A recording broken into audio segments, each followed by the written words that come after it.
Hi everyone, welcome to a Warhammer 3 how-to video, where today we're going to look at how to play the Bretonnians properly, aka the French. An overall summary of the Bretonnian roster is they are a very aggressive faction, not as aggressive as like the Vampire Cons for instance, but they are known to have really good cavalry, really crappy infantry units across the board, and pretty mediocre archers. I can't really complain about them, especially their price point and how easy for them to get.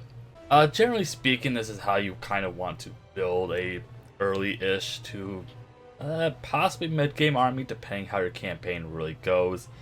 I just have a standard lord here with another melee lord, and then I will always bring a damsel of life for the heals of the horses. And you don't have to kind of pick these units in particular, but I will go with spearmen at arms with shields because they have fairly decent melee defense as well as 55% missile block chance. The men at arms with shields are kind of just a buffer for when the line fails, because with Bretonnia the line mostly always fails. And then I went with some peasant bowmen with pox arrows because of the poison effect. You can't generally go wrong with using regular bowmen as well, but just the pox arrows are just better. And I went with 3 units of Knights Errant, and then 3 units of the Knights of the Realm. Knights of the Errant, or Knights Errant are anti-infantry, Knights of the Realm are more of a shock cavalry, but they are anti-large as well. Now in the formation setup screen here, we're gonna kind of do a little funky formation. Gonna put our spearmen in the straight line here. Now you can choose to stretch them out or keep them spread out as long as you want. I generally like to kind of do a little bit in the middle here because, you know, once again, Bretonnian line will generally fail. And then next, I will do a checkerboard formation with the range, and the reason why I do that is when the Bretonnian line fails, they're not going to knock out all the archers immediately in one hit, which will actually kind of stretch these guys out a little bit more, just so they really don't run past them.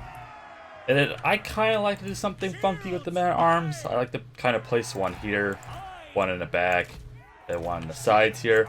Kind of act as a buffer here because the AI likes to envelop you on all sides. So they're just mainly there to plug any potential gaps that need be. I will throw the damsel in the middle here, and one thing I like to do with Bretonnians that I generally don't do with other factions is actually throw my melee characters in front here, because if they can keep like 1 or 2 units busy, the archers can kind of go to town on them, while the cavalry hammer and anvil.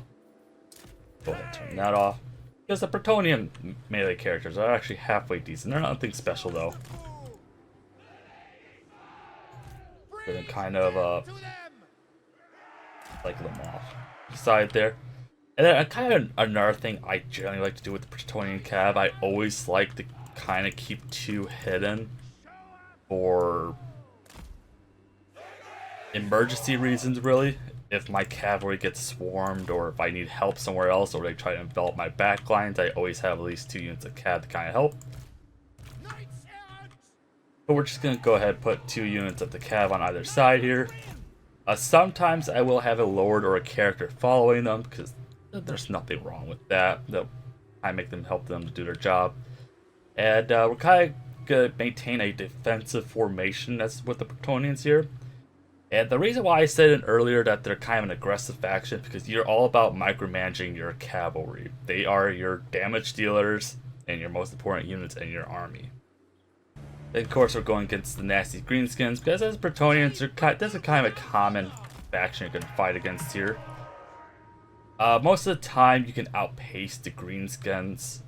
They don't really have a too crazy army. They have a couple orc boys, which we have to kind of be aware of, but that'll be fine. But I'm just going to kind of spread these guys around. And another thing you could do, if you really wanted, you could replace the paladin with a damsel of heavens. That's also very helpful. That's not necessary for us here. And the archers will be doing a lot of the work here as well, because they got a pretty decent range, 160 range.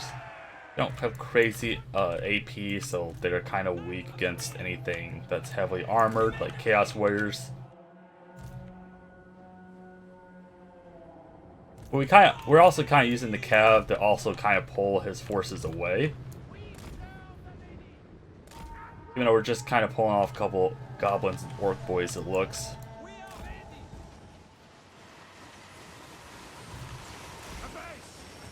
And with the archers, I kind of want to focus on their more dangerous units, like the orc big guns, because they don't have shields either, so they'll be kind of pretty easy targets for us. So we're going to go ahead and start pushing our cavalry over here to try to hit their archers.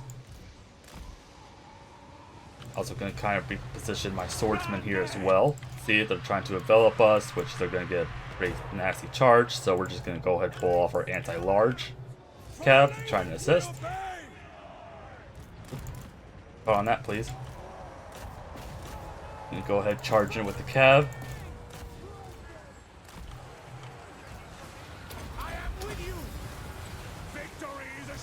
And they're kind of taking a little damage over here, so we're just going to kind of pop a healing. We're just going to do a small healing if we can. Hopefully that's in range.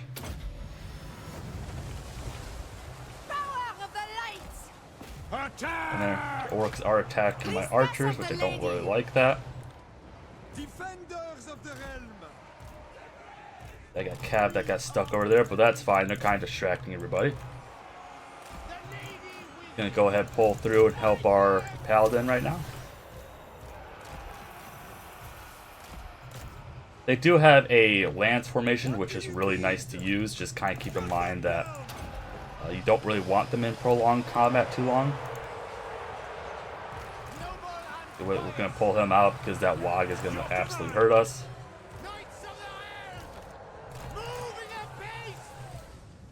Guy's stuck on. Sometimes they just get stuck on, well, everything. So go ahead and do a lance charge on that. In the light of the lady. Then we're going to go ahead and pop a heal on our cavalry to try to get them up to health. Because they will take a lot of damage in fights. So kind of always want to keep an eye on that, of course. Sorceress. Ready for orders. Awaiting orders. With haste. Moving a bit. Get out of here. Hastily. Nice. And it looks like somebody's routing away, but we got swordsmen to kind of absorb that. At speed. Leg it. Knights of the realm.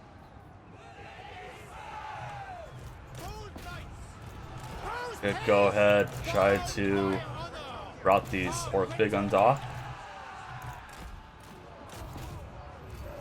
With haste. You require magic. As well as heal our paladin. Boundless fodder. Stack up good. Battle ready. Go ahead and get the swordsman over here, kind of be the buffer. Battle ready.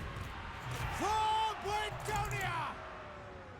Let's go ahead and pop the fresh cav that we have in. Attack. Ever faithful.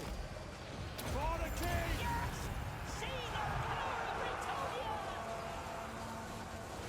Break them. Very well. At once. Yes. Knights of the ring. Slay them. Priestess of the lady. Keep popping the healing. The heals are really cheap, so you can just use those whenever you get the chance. Knights of the realm. Bows drawn. Shields. Aye. For the king. For Bretonnia. Paladin of Bretonnia. What orders? Yeah, right now we're just trying to pick off pretty much any weak units we can with the cav. Immediately. And they do have some orc boys with spears, but that's fine. We're pretty much just cleaning up their army. Knights Errant. To war! We are ready. Priestess of the lady. Fight for our liege. Go ahead, pop the healing there. To Bretonnia. Take out that Bretonnia. orc big boss. Knights Errant. Moving at pace. Show us the foe. As you say. Ready for Then we're gonna kind of just start focusing firing the orcs with spears. That they're kind of a pretty decent threat to us. Quick haste! Post haste! Knights errant! To victory! Swiftly! We serve the king! Swiftly! He is getting slapped around a little bit. That's fine. Go ahead, casting our heal on him. Ready to fire! Let's focus on the orc boys that just turned their backs on us. What do you be? Full tilt! Spearmen at arms!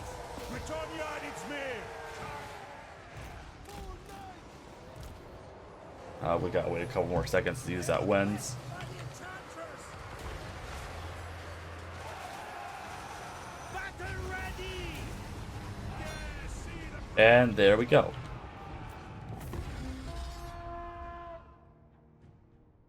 Yeah, so like the front line took heavy losses. They really didn't do too much for us. You know, one spearman got 51, one got 64. The swords really didn't do anything. The archers pretty much carried the front line battle while our cav absolutely decimated them from the back lines. Obviously, we didn't really use two because one was just kind of stuck on units the entire time, one was reserved. But you can easily tell that between the cav, they pretty much killed off like half their army by themselves. You hurt.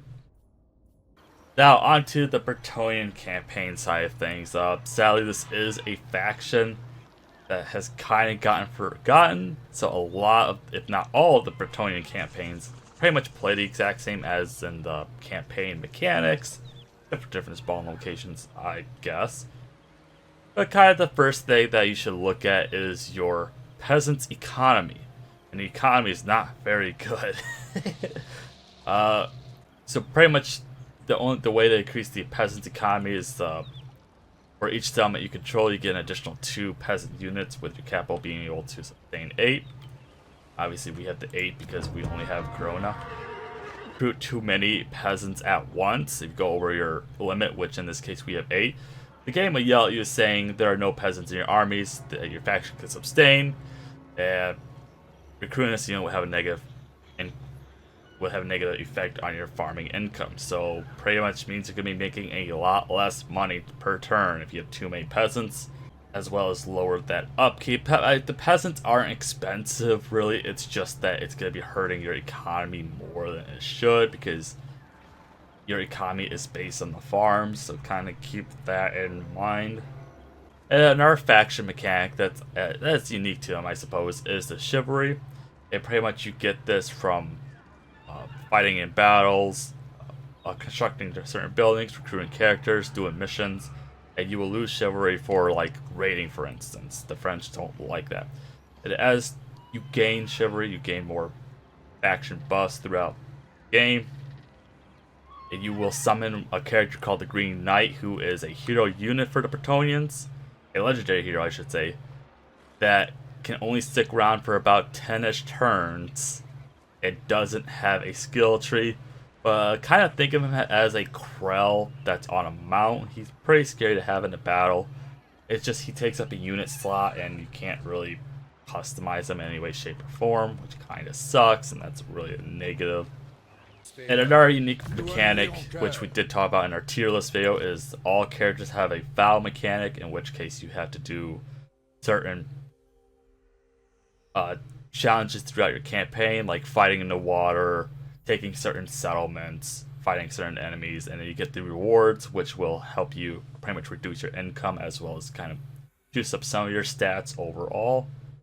Like for example, her vow here, like we can complete 5 hero actions, be present in the region 5 times with ability to complete construction, or rank up 5 times while taking the pledge. Generally, I would say go for this one. And another hidden mechanic with the Bretonnians that it's not really mentioned anywhere is that if you want to go recruit a lord, it doesn't you don't have supply lines. So a kind of a good thing to do early in your campaigns, if not immediately, is just go ahead recruit 2 lords right off the bat. If you can, of course we only own the wrong province, so we gotta wait a turn. But once you recruit 2 lords, you can kind of treat them as like additional mounted heroes that you could just bring with you for Louis, for instance. This doesn't increase your supply lines. You can just keep recruiting a bunch of lords at their upkeep costs and their recruitment costs, and that's it. At least that's the one good thing the Bretonnians have going for them. And that's pretty much all of the Bretonnians faction mechanics. You got your peasant economy that kind of sucks. You have your chivalry mechanic that's okay, could be better, and you have, you know, your green knight that really needs to be reworked. And then their foul mechanic and there's no supply lines.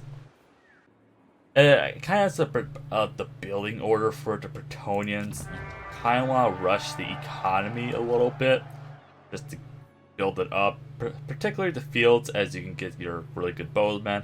I generally kind of ignored the weaving house because this is just better. Like, it's 600 income versus a 400 income.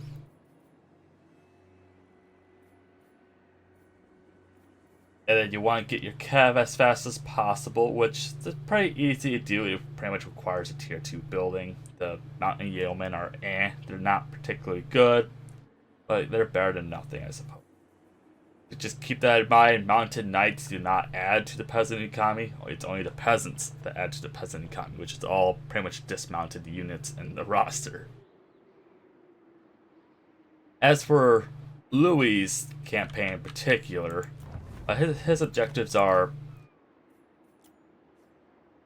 destroy the following faction, Mausoleum, which is controlled by the Red Duke, a minor vampiric faction, and raise or sack 30, occupy, loot, raise or sack 30 different settlements. You kind of want to occupy it. Generally, everything else the French don't like, and it will hurt your chivalry. And then for a long campaign, it's loot or sack or occupy 60 different settlements and attain maximum chivalry, which you pretty much get that over time when you play them. Just don't do any raiding or sacking or raising, and you can kind of build that up over time. Not too bad. He does have a Mr. Kemmler here as well, which could be a threat, could not be a threat. It really depends how he does his start here. You got Mausoleum here. And then you do have greenskins in this area, which could become a problem. Most of the time they are. You have wood elves over here that really won't mess with you. They shouldn't mess with you. And then you have Ikit Claw, which does what Ikit wants. You will sometimes get visited by Bellicore, although it, weirdly enough, doesn't really happen too often in my campaign. But just be aware, if he pops up right here, he's kind of close by, so really I wouldn't leave like Corona like completely abandoned with military support as you go out and wipe the Vampiric Scourge off the map. You are next to the Empire, so you do have a pretty strong ally. At least he's not going to declare war on you. And that's pretty much it. Louis' campaign isn't too bad for a starter campaign. You do have lots of minor Bretonnian factions here that can help you or at least slow down an enemy. It's honestly a pretty good first campaign to do. However, one future Mud here. The past Mud was a dumbass and forgot to include some things in the video you're watching, so now it's just to clean up after him myself. For Louis' campaign, really quickly, I did forget to mention his faction does have a campaign movement range of plus 10% for all armies and leadership aura size plus 50% for lords when attacking. He does have the Puissant Virtue, which is chivalry plus 4 per turn. Louis starts with all his knightly vows unlocked. Passive ability, the Blessings of the Lady, which is a 50% ward save. Leadership plus 12 and fight against all chaos and demons and greenskins. Undead.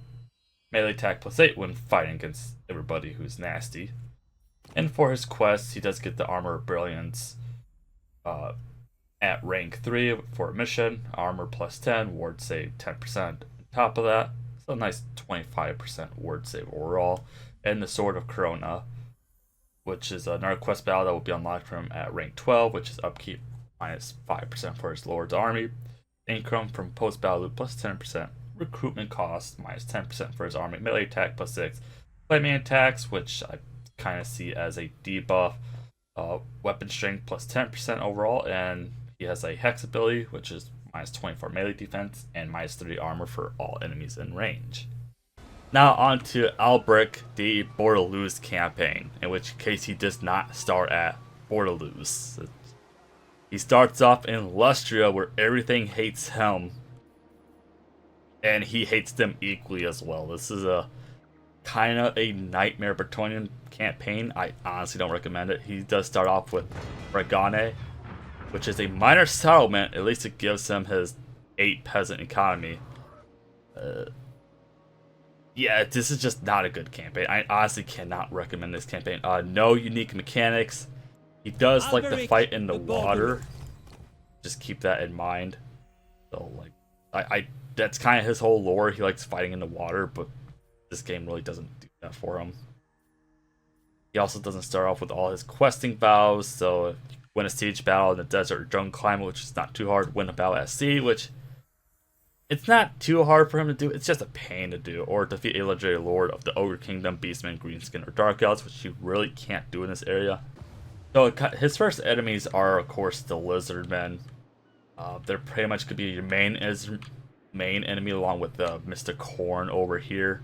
Couronne is pretty much a big threat to you because you can just slice and dice your infantry, and your cav might struggle. You also do have some Vampire Coast here. At least in my experience, he's not really an enemy.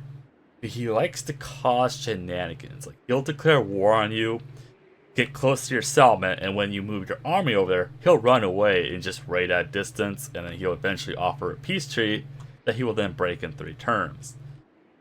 He likes to stick around a lot longer than he's worth, which just annoys the hell out of me. And you would think you would be allies with the Hunt Marshal's expedition, which is Empire. No. I played this campaign several times, and each time he would declare war on me with -3 to 5 inversion.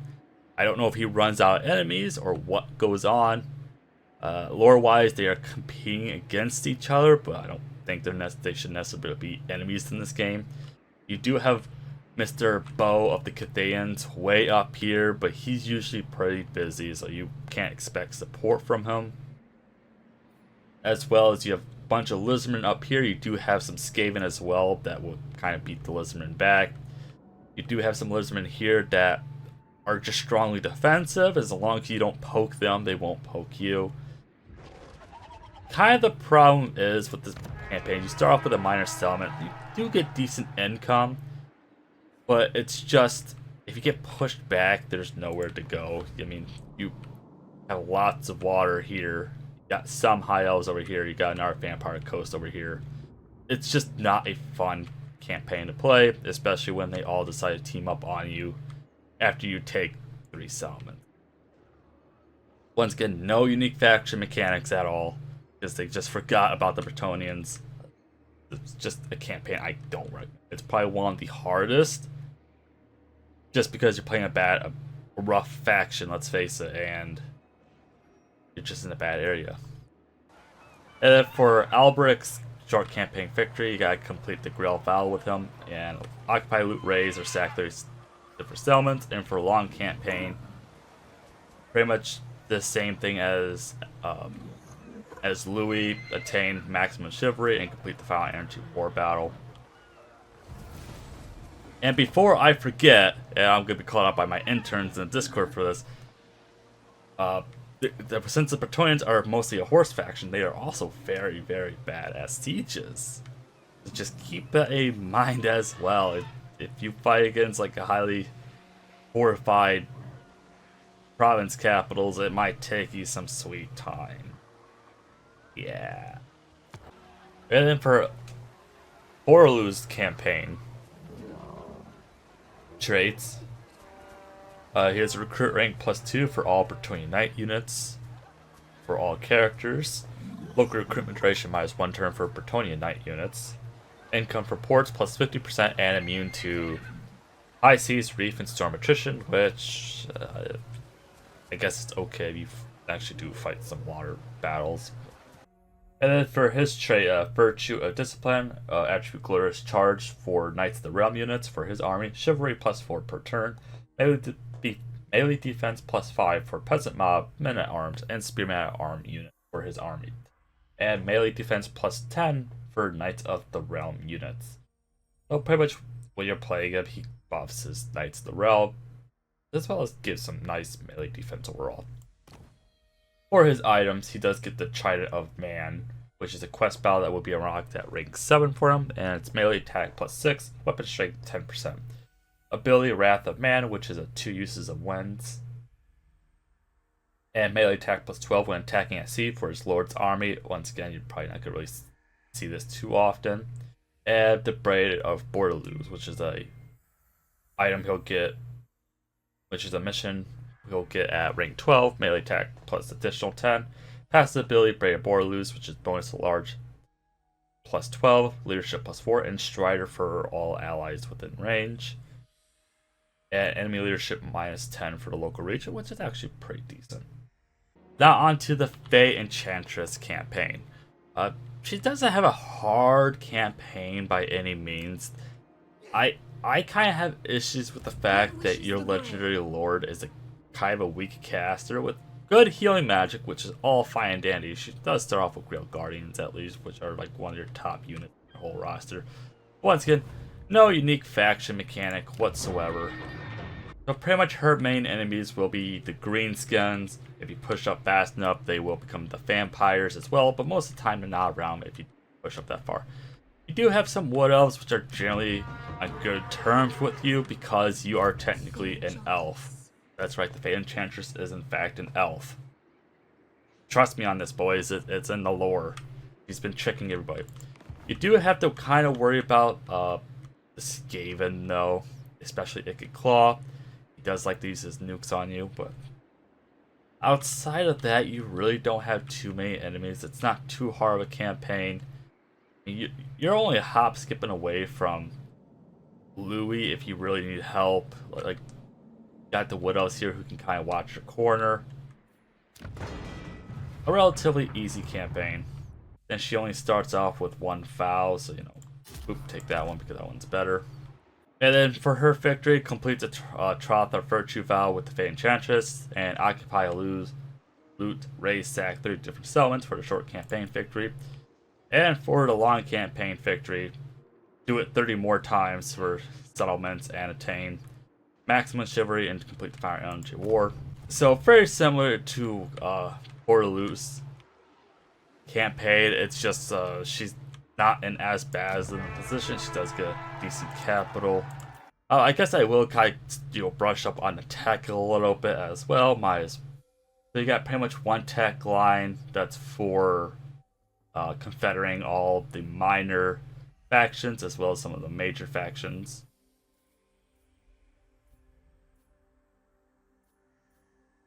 As well, more diplomacy, and then you got the Decrees of Bretonnia, which will juice up your lords and heroes, and pretty much you will kind of perform better when fighting against certain factions. Some of it's more noticeable than others. Obviously, like Ruinous Power Degree is pretty good, but pretty much your tech is kind of not that good. You do buff up some units that need it, but it's a really outdated tech tree. It doesn't really do too much for you. And by the time you get to the late game when the tech matters, that's kind of the problem. Like, a lot of this tech doesn't matter. It's the last ones do. Now for the Fay Enchantress campaign traits, she does have a +5 peasants for the economy, and casualty replenishment rate +15%. I don't know if that's just for her army or if that's for the entire faction. It will say one or the other, but it doesn't. And then for her trait, she has a Supreme Aura of the Lady, which is Chivalry +4 per turn. Passive ability Blessings of the Lady, because that makes sense. Which is the 15% ward save and causes fear. That's it. And then for her items, she has Morgana's Mirror, which is a item that will be unlocked at rank 3 after you do the mission, which is spell resistance +30 and Winds of Magic cost -15% for the Lore of Life spells, which is really nice. And then she also gets the Chalice of Potions, which will be unlocked at rank 12 for the quest battle. Hero rank +5 for damsels for all provinces, and Chalice of Potions ability, which is a bombardment, which you can twice. And she does get a couple of unique abilities, such as melee attack +40 for a selective ally, and Miss the Lady, which is a damage per second and -5 melee attack when she's in melee, but you don't want her in melee, so it's kind of a weird ability, I suppose. Now on to Repanse de Lyonesse. I don't know if I said that right. I don't really care. Her campaign, she starts off in the middle of the desert. She does get a unique legendary lord. The only difference between him and our paladin is that he's more of armor piercing and anti-infantry. Even though he has a bonus versus a large, it says anti-infantry, it's supposed to stay anti-large, but he's more anti-large while the other ones are more anti-infantry. That's pretty much the main difference. But for her campaign, I kind of don't find this fun. It's not too bad. You do start off with a minor settlement in the docks, or minor port settlement, much like Bordeleaux. The only difference is you get enemies across the water, which they won't really mess with you because they're usually gone pretty early at the Vampire Coast. They don't cause shenanigans for you, but you're pretty much at war with all the Tomb Kings, all of the vampire counts here, as well as eventually Couronne, potentially the Greenskins.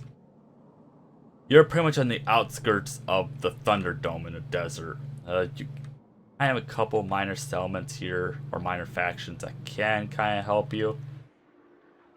It's just kind of her early start campaign is a struggle. Another kind of, I guess you could call this a unique faction mechanic, is that she can go into a settlement, get some water, and stave off the attrition from being in the desert.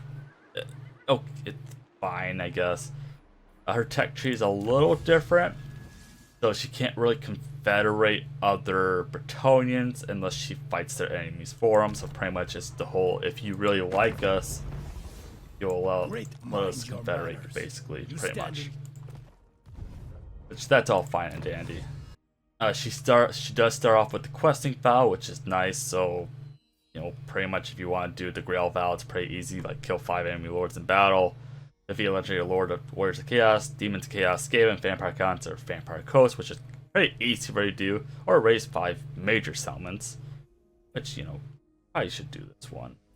Her objectives are defeat the Drakenov Conclave, which is way over here, as well as the follower Nagash, which is way over here. So she kind of has to travel a little bit of ways.